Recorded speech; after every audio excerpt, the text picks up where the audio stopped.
Okay guys, been waiting a month for this laptop to come in, pre-order from Best Buy. It's the Zephyrus G15 with the 5900 HS and the 3070.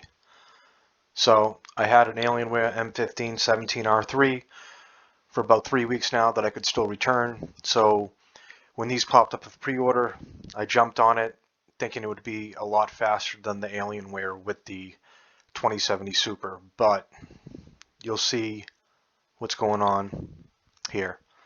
I'm not a reviewer. This is just a quick information video.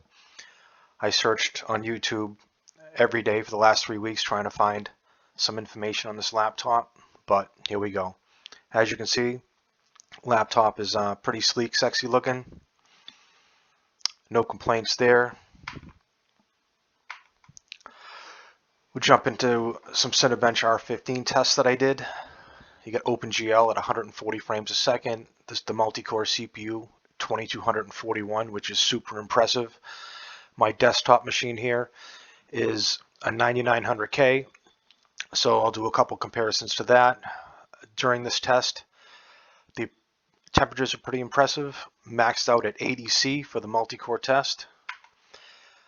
Now, 2241 for the laptop, and my 9900K 2139. So the laptop actually beat my 9900K running at 5 GHz, which is impressive.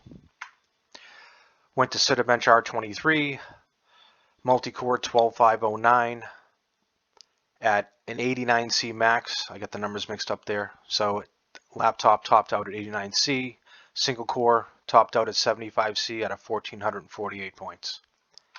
Compared to my 9900K, the 9900K took it in the multi-core, but actually lost in the single core, which again surprised me. So now here's where it gets interesting. So now we have Time Spy. All these tests were run on turbo. So in Time Spy, we have a graphics score of 9693. Temps got to 84C on the processor, 74C max on the 3070. Now comparing that to my 2070 Super 10750H Alienware M17R3, you can see the graphics score was 14% higher. I was like, oh, not a bad increase. Not as much as I expected or hoped for. Next we went to Firestrike. Firestrike, again, processor hit 84C max, video card a little bit lower this time at 72C. Graphics score at 22913. So now here's where it gets interesting. So now the 2070 actually scored 7% higher in the graphics score. So now I went into Recreate and I overclocked the GPU, the maximum it would let me do, which was plus 200 core, plus 300 memory. It definitely bumped this graphics score up a little bit, but as you can see, the 2070 Super is still ahead. Not by much, but 24,562 compared to a 23,633, which is super disappointing to me. Next, I ran the unique Heaven benchmark, let both machines run for about a half hour sitting there to get the temps up. You can see they're pretty much comparable.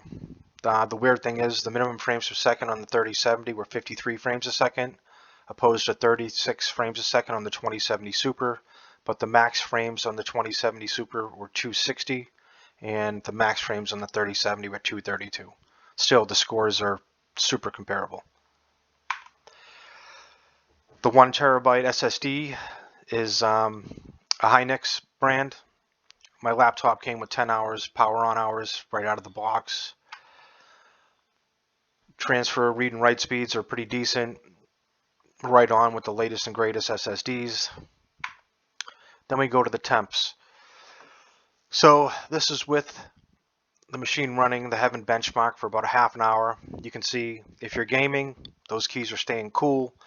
The center of the keyboard did get to 127 degrees, and you can see the fan outputs there blowing on the screen were significantly hotter, up to 140 degrees. This is Fahrenheit, of course.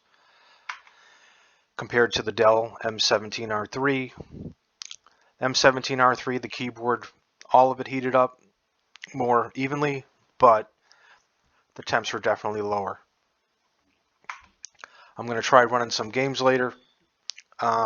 If you got any questions or want me to do anything, let me know in the comments.